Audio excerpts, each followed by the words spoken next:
I'm Bob Farmer, W9 Bravo Fox. Welcome to the W9BF radio station. I'd like to introduce the talk by showing you the subject matter, which is a station controller Bill K5LN designed and implemented for me. And essentially what it can do is control all the equipment in the W9BF station. So to start with, let me give tribute to Donald K6RV, our good friend who passed away almost a year ago. And he's the reason we're doing this video today, because he wanted to make a tribute to what Bill K5LN has done, and specifically what Bill has done for me. So this presentation is really dedicated to Donald. And I think all of those who knew Donald all miss him as much as I do. And Bill, of course, is just a wonderful human being that devoted much of his springtime and longer in implementing this project. He's the reason for it, the vision, and the execution of it. And he's going to be the prime speaker today on this presentation. Let me first start off by showing you the equipment that we're going to be talking about that is directly controllable by this station controller. To start with, when I was a teenager, I really wanted to get into ham radio. It took another 20 years for me to get into it. But this was the radio that I really wanted to have as a transmitter. This was the days of before single sideband and before separate transceivers. So this was just a transmitter. It's a Johnson Ranger. And this was the Cadillac receiver of the day. I didn't even dream about having one of these. This is a Collins 75A4. And this is just a modern MFJ auto tuner that goes with the station. And I have a SP200. It's an older amplifier, tube amplifier, that's about, maybe introduced about 10 years after the Johnson Ranger, but they're all about the same. So this is my vintage station. Secondly, I want to show you the K3 radio, which is controlled by a separate pan adapter that interacts with the K3 and controls it. Below this is the station controller. And Bill will be explaining this box here that's full of relays and custom software to manipulate the relays. I also have a Flex Radio 6600. Bill will be mentioning a P-Berry. This is a little QRP radio, about a 1 watt, but it transmits on 4 bands. It's not hooked up to the station at the moment because its lightning took out some of the components. It needs to be repaired. And lastly, Bill will talk about the flexibility of the station that he wanted to build into it, where anyone can bring a radio over and then use the GUI to control the radio and have access to the speakers, the key, all the antennas. And you can do that with this small panel that contains all the controls that you can just put your radio here on the desk and hook it up, and you'll have all the functions: power, antenna, key, speakers, everything. I have speakers that are also interchangeable between all the equipment, headphones, stereo speakers, a special resonant speaker for CW that Bill also designed and thankfully gifted me. The last radio is a QCX 5 watt QRP receiver, nice $50 radio that is fun to build, and I put it in line. It's a 20-meter rig, so this rig is also controlled power-wise, speaker, and key. So now that's the equipment here. I also I forgot to mention that I've got rotators. I've got 2 rotators. One of the rotators is computer controllable. And all I do is bring up the software, and I can change direction at will. And it's all remotely controlled. I turn it on and off. I change directions, all by use of the GUI. The wonderful thing about the GUI is I can call it up from anywhere in the world, and I can operate my station from anywhere in the world via the internet, because it's on the computer, and this console does everything. So now let's go outside and take a look at the antennas I want to hook up. As you can see, the number of radios, lots of switches if I did use this. So outside we go. We're outside now in the back of the property, back of the ham shack, and you're looking at a 120-foot tower. On top is a 40-meter beam at 134 feet. Right below it is a big tri-bander for 10, 15, and 20. So there's 4 bands. And then right below the beam at 108 feet, there is a ballon that supports 80-meter CW inverted V. Keep on going down and you'll see another tri-bander also for 10, 15, and 20. So I have a high one and a low one, and that makes a big difference depending on who I'm listening for. And finally, if you can see maybe around the 50-foot mark on the tower, it's 120 feet, there's a parallel wire tube that supports a matching network for 160 meters. So I can use the whole tower, the antennas, the guys, everything to radiate at 160 meters. So now let's go to see another tower for other bands. And now we're looking at tower number 2. It's a 70-foot crank-up tower. On the top is a tri-band WARC antenna, 12, 17, and 30. That's adding another 3 antennas, total of 8. And then below it is a 36-foot boom. That's a 6-meter antenna. Right next to the rotator is for a 75 phone inverted V. Okay, you've seen the 2 towers holding a total of 8 antennas. So that's all for transmitting. I also have 2 receiver arrays for 80 and 160 meters that are separate, receive-only arrays. What you're looking at now are 3 of the 4 verticals in a 4-square design. In the middle is the phasing network and the relay controls so that I can switch the 4 points of the compass at will remotely. We've shifted to a second receiver array, again for 40, 80, and 160. This array is composed of 2 loops that are at 90 degrees to each other. So that's 4 points of the compass also. The wires for each side of the loop are connected to a relay box at the very bottom of the vertical support. And so with this system, that's just a 25-foot square, ideal for small lots, gives you very excellent receive capability on the low bands. Down at the base, you can see a piece of conduit carrying the control cables and the coax back into the shack. Let's go back into the shack and listen to Bill's presentation, how he managed to orchestrate using all the radios with any of the antennas, and be impressed as I was. Okay, I'm interviewing Bill Sepulveda, K5LN. Bill is the guy who has designed and built a software-driven station controller using a graphical user interface. And Bill, it's a pleasure to interview you today, and I want to ask you some questions, and hopefully you'll give me some straight answers. I'm sure you will. Thank you. So let me ask you the first question. How did this project come about? Okay, about a year and a half ago, we were sitting at Bob's station. We started asking him about, can we switch to another band? And Bob struggled with being able to get all the switches in the right position. So he had the right antenna, the right speaker, and everything was connected so he can operate the station with that antenna. Okay, and that was a sort of a struggle. And then we noticed that Bob had a receiving antenna for 160, 80, and 75 meters. And this receiving antenna is the K9AY receiving system. Mm-hmm. And Bob would go over there and flip these little switches. And he says, oh, I hope this is the right direction. I think it's the right direction. And we tried it, and it was sort of confusing. And I said, well, Bob, you know, wouldn't you like to make that just a click of a button? I think if you got that Denkovi board, that little board you have, that we could convert that, write a little bit of Visual Basic code, and have it operate that little board. And so that came around, oh, golly, a year and a half ago. And we made that little box for him. We gave it to him, plugged it in, and he just clicked the buttons. He loved it.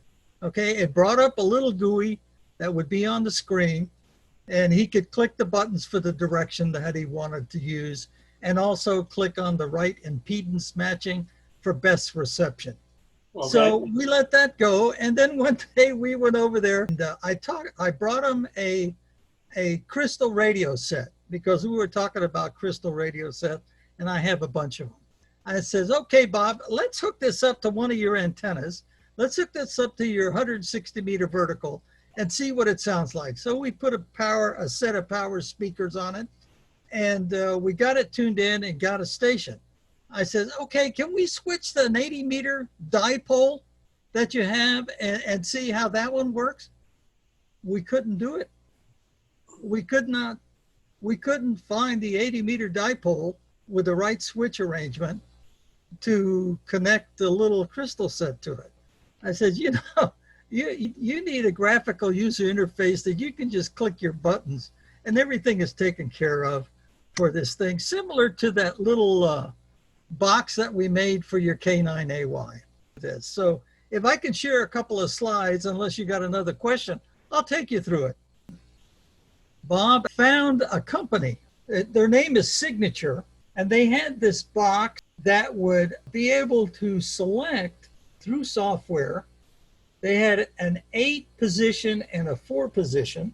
The 8 positions on the left-hand side of the screen, the 4 positions on the right-hand side, and for different antennas. Okay, and so as we went looking at that, we sort of did a diagram for Bob, you know, because it's a picture's worth 1,000 words, right? Yes, so sir. Here in this setup, that we had all the 8 antennas selected, 4 transceivers selected, with a manual switch, with his amplifier in line with the 4 transceivers to feed the antenna. And then he had his classical equipment. He's got a great 75A4, a Viking Ranger. He's got an SB220 and a tuner that he can feed separately into the antennas. Mm-hmm. Okay, that was great. However, Bob has 14 antennas. Only 14, huh? Only 14. So it really didn't fit the bill. Okay. So, but it was a great start. It was a great start. So we did that. And then let me roll this up on the screen here. And then we did this block diagram. I've had to hook it all up. Okay. So, and part of this is an education for me to learn Bob's station, right? To learn how he operates his station and how he uses the different pieces of equipment. Right. Okay. So this more or less was a more detailed block diagram of the actual setup using that Signature 8 relay board and the 4 relay board. But like I said, he also has 14 antenna. He's got 6 radios. It didn't fit the bill. Okay. Yeah. So we went on, and then I did a diagram for him in PowerPoint. I did this diagram where it shows you got one radio here, another radio here. Right. Okay. And you can see the selection. If you select radio 1, it's in line with the receive line, which is a green line. Okay. And the green line goes through there, and this relay would be energized, and then it would receive a signal from the antenna. Okay. And if you went to the transmit, you would put it in transmit. The RF sensor would switch through the processor in the board. It would switch these relays. So this signal would come through here, and this relay would switch to the red line. The red line was the output. This relay would drop, this one would energize, and the transmit signal would go out to the antenna. And that's how it would work on the And thing. Bill, a question. What is that box in the middle that looks like that? What is that? It's a chip. It's okay. It's one of those programmable. The idea was to have a programmable chip. Okay. That, through help, we could get it programmed to have a USB interface to the computer.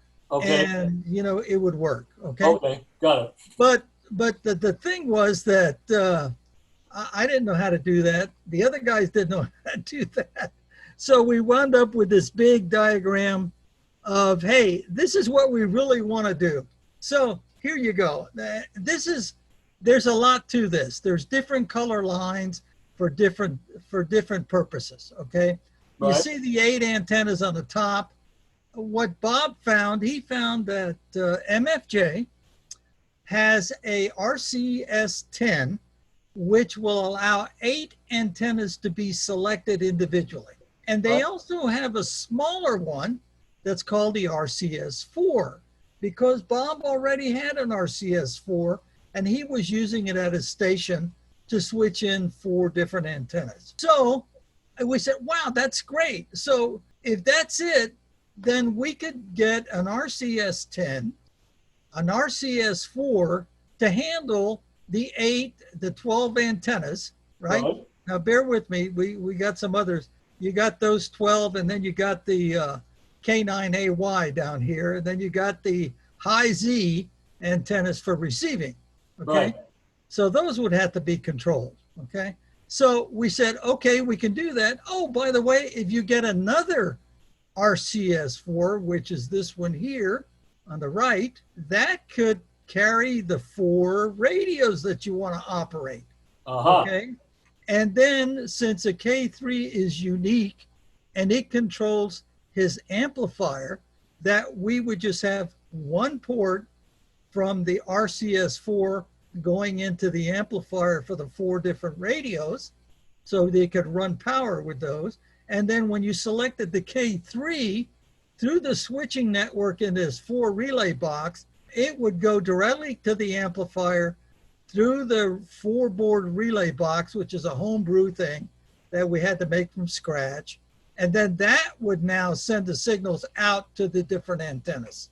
Okay. And there's a lot to this. We got the classical gear down here. We got, finally, this is what the GUI wound up to be. It didn't start this way, but that's the way it wound up. And this is the basic block diagram for his whole station. Now, the thing that made it really, really tough was that the radio, the FLEC and the K3 are stereo. So he has a stereo speaker. He has one of my CW speakers, and then he's got a set of headphones that are stereo. That we would have to handle both sides of the line, the left and the right, depending on what radio, and also if he's going to use a speaker, the stereo speaker, the CW speaker, or the headphones. So a lot of switching had to occur. So that took a lot of work. Once we understood what we wanted to do, Bob found that Dinkovi had relay boards, up to 16 relays on a board. Wow. Okay. So let's first start on the left-hand side. The requirements for connectivity, right? We got all these things that need to be connected out of the main box. Then we got the 3 COM ports because we're using 3 Dinkovi boards. And Right. then for CW, you have to have connection from the Flex, K3, his P-Berry, an external radio port, and then to the keyer, okay? For the audio, you have to have the same thing. All the radios, then you have the speakers, CW speaker, and set of headphones. And then for controls, you need to control the 8 antennas on the one box, the other 4 antennas on the other box, the 4 radios that are in line, and then the homebrew relay board, the K9AY control, and the high Z control. All you have to control all of this stuff for the whole thing to work. And then in here it says internal main box. This is just the stuff that had to go on in the main box. I put it in there to help me remember because sometimes I would forget. So what we did is we started and we took a board and we said, okay, so we can identify which relays can drive these different controls. And you see here where it says, where my pointer is, it says the RCS10. Right. Well, the RCS10 is the one that controls 8 antennas. So that's where he's got, for the first one, He's got antenna relay 160 meter vertical. Okay, then we got the CTDX RX antenna, the tri-bander. Then we got his 40 meter beam, 6 meter beam, 75 meter dipole, A3WS, another tri-bander, a dummy load. We wound up with one open slot. That's the 8 connections in the one relay board, just for that 8 antennas. Okay. So what happens is, just to summarize it without going through all the details, we'll cover a little bit more later, that we have 3 relay boards controlling 48 relays through the GUI to control his complete station at a click of a button. Okay. So here's what we did with each board. Okay, each board had the control. So we made a diagram just of the boards and the relays and what they control. And there's board number 2. And then we also, if you look down here where it says Flex, K3, BP, ERP. Yes. This, as you know, when you start running a Flex or a K3 or any radio that runs 100 watts, you're going to be pulling between 18 and 22 amps, depending on the radio, right? So the little relays couldn't handle that. We had to use those relays to drive a bigger set of relays that can handle 20 amp current. So when they go into the transmit mode and you need to supply the amperage, the relays are there to do that. So that's what these 4 relays are. And they're set up for the Flex, the K3, the BP, which is his P-Berry, okay, and the ERP extended radio port, okay, and the definitions are on the bottom left. For all I'm sorry, what's the ERP again? Down on the bottom left, ERP equals extended radio port. Okay. Okay, so what we did, we added an external port for Bob. So if someone has a radio that they're having an issue with, they can bring it to Bob, plug it into this external port, plug their antenna connection into the antenna connection, plug their power requirement into the power pole connection. Okay. Okay, and it'll supply 20 amps to that connection. Okay, and it also has it for the speaker and also the CW key, if they elect to connect that. And that way, all Bob does is just click on one button and it will set it all up through the relays in these boards. So everything comes through that port to the antenna. And he can select any antenna with the radio connected to that external. So that's board number 2. Board number 3 has the rest of the stuff, which is all the stereo hookup and the speaker, the microphone, the wiring to go to the CW speaker, and the other connections in the thing. This is the layout, what it took to connect through relays, and then Covey board number 3, how to get his external keyer to operate with every radio connected in line by just selecting the radio. Right. And this is the wiring to make that happen. This is an external port, which we made a little bracket with a connector on it so he could mount it underneath the table top. And this is where you connect the equipment externally. Works real well. So you can actually turn the rotor on by clicking a button on the GUI, and it'll turn the rotor on. Oh, and you can also click on another button, which will bring up the rotator GUI on the same screen. So now he just enters the degrees, angle in degrees that he wants to point the antenna, hit the go button, and it rotates the antenna. Wow. Just awesome. I mean, really awesome. But a simple mod to put in a supply, a little relay that he put in the box across the on and off switch. So he can either operate it manually or he can operate it through the GUI, mostly so he can operate it remotely.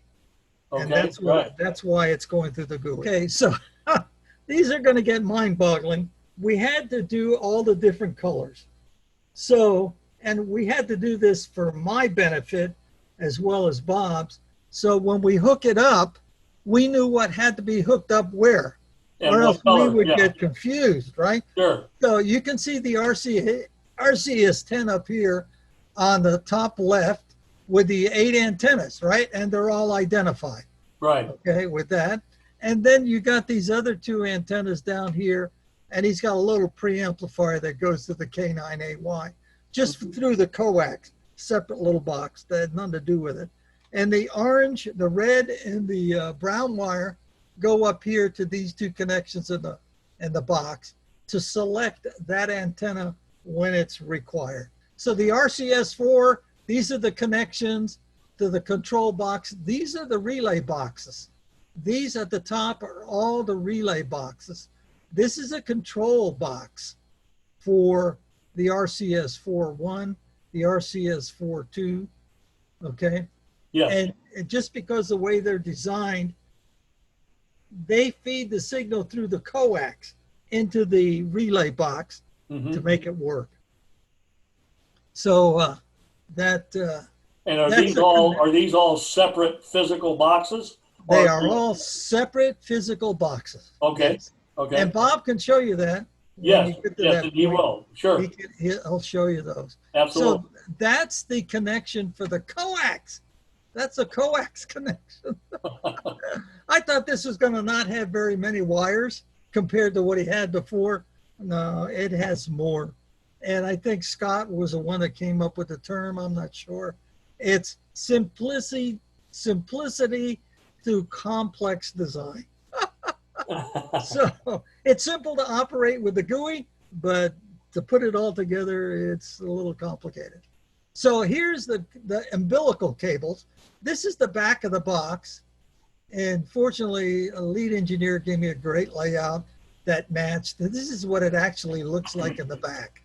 Now, he won't be able to show you that because it is just packed full of cables. It's but this is the breakdown. These are the umbilical cables that take the signals to the different control boxes. Okay, and we had to go with DIN connectors.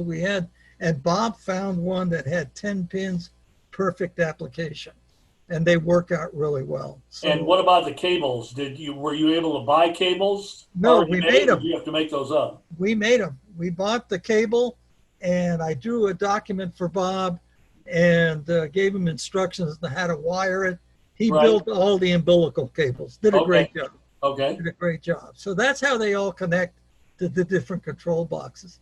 And now comes the thing of the signals, peripherals and radio connections, because he uses this diversity reception, right, with his different antennas and through both radios, the K3 and the Flex. So this is the wiring diagram or the connection to connect all that together. Bill, the design of this whole thing is a miracle, but yes, it is. But it goes down all the way to the design of the schematic for each of these things. Yeah. I mean, you had to think about that a long time to put all the boxes in the right places. That's correct. Well, I had a lot of help from my lead engineer, so it worked out real well. So it was a lot of fun, and that's why I document it all. That's why you see all these different drawings and stuff. Yes. But that's basically it in a nutshell. And let me get back. Here's the GUI. This is the GUI that when Bob, how Bob does this, he's got an Excel, he's got an icon for an Excel program, okay? He clicks that program and it comes up in an Excel format. Yes. Okay?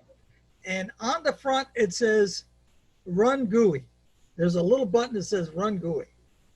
And what he does is he clicks on that button, the Excel spreadsheet goes completely away, and this GUI pops up on the screen, which is now movable anywhere on the screen. That's what the main box looks like inside. This is the Covey board number 1. This is the Covey board number 2. This is the Covey board number 3. Here's that little AC transformer that's got to feed those two those two control boxes. Right. This is the little power supply that burned up the day that you were there. Okay. But we fixed that, and it's working great today. And you can see on the back all the different. Where are the relays? Are they? I see. There's 4 here, 4 there. Okay, these are the power relays. Okay, and each one of those is one relay? Each one is one relay. There's 2 contacts, Yeah. and each contact is 10 amps. They're connected in parallel. Okay. So we get the capability of 20 amps through that relay contact. And they got big wire, 12-gauge wire running through, connecting down here to where the output goes to the radios. Now, each one of these little orange things is a relay. Right. And what I did is I made a label on the top identifying what relay they are and what they're controlling. I had to do that just to keep my head straight. Sure. You know, when we start operating this and saying, okay, this relay needs to do this, and I have to go look at the relay because they got little lights here. Yes. Little LEDs that'll light up once it's selected. Okay, but that's how it wound up. These are the USB cables that go to the box in the back here, one down here, one over here. So that's what the box looks like. Okay, well, I have to ask you a question. Okay. Throughout this interview, you keep talking about the lead engineer. And you keep bringing up, well, I consulted with my lead engineer. That's correct. My lead engineer told me this. That's my lead correct. engineer led me this way. That's correct. Who is your lead engineer, Bill? Well, let me tell you, I'm not the smartest rock in the pile. I'm not even close. But I have a great lead engineer who is. And to me, that's God. And every time I go to him, he answers my prayers. And let me tell you, this whole project has been an answer to prayer. Wow. And just to show you how it works. And it's just been awesome. Just great. So it was a lot of fun. Well, that's really wonderful. I mean, you know, I knew when I saw this project and I heard about it from Bob and what was going on, I knew that I wanted to make this video. I knew that this is something the whole amateur world should see. And I can guarantee you that once this is all done and it's all edited and it's all put together with all of the various parts, we're going to share it with the whole amateur world with your permission. Yeah, it's okay. It's just another opportunity to show what you can do through amateur radio. Now that you've heard that fine presentation by Bill and Donald, and you've seen the outside antennas and the hardware, let me show you this software controller in action. So there's the interface, and I've got the tri-bander on the big tower engaged at 120 feet, and it's operating the K3 on 20 meters. You can see some activity. I can change antennas with a simple clicking of the appropriate button to get the 40-meter beam into action, and you can see the SWRs change and the frequencies change. And all I have to do is go over here to this pan adapter, click it, and I'm back on 40 meters. Let me change some more antennas. I can go, just to show you, I have all the antennas with a flick of a switch. The Walkman, tri-bander, everything's in action, both towers. When I engage 160 meters, I enable the receive arrays to be in action. So I have a choice of the K9AY. I can select the directions, all software controlled. I can change the resistance values of the loops. That helps improve the signal to noise. I can go to those vertical arrays, the 4 verticals. They're called the high Z arrays. And again, I can change the direction of those. I can also go into diversity mode, where both antennas are in the position. And again, I can change each one individually. I can also alternate the 2 antennas, the 2 receive antennas, so that I can go from one ear with one antenna to the other. I can switch them in arrays. That's a very helpful function. I can also choose any one of several different speakers, the stereo speakers, the CW speaker right here, and the headphones. So all that is available. I can choose any radio I want to hook up to any antenna. It's really a great labor-saving device. Makes it so much more efficient to run my station not only in the shack, but also important for me remotely. And lastly, I can turn on and off my rotator for the main tower with a click of this button. You can see it's green. And I can bring up some software again on the computer that enables me to change directions. All I have to do is point on the compass 330 degrees. It goes over to 329. And as you can see, the rotator is automatically doing it. And the great thing about the station is now that everything is done with a click of a mouse. The boxes that used to use hand controls are now taken out of the picture. They're all manipulated by the station controller and the software that Bill wrote. I owe Bill a tremendous gratitude for having put this together. It enables me to operate remotely the whole station. So I'm a blessed man. Thank you for watching.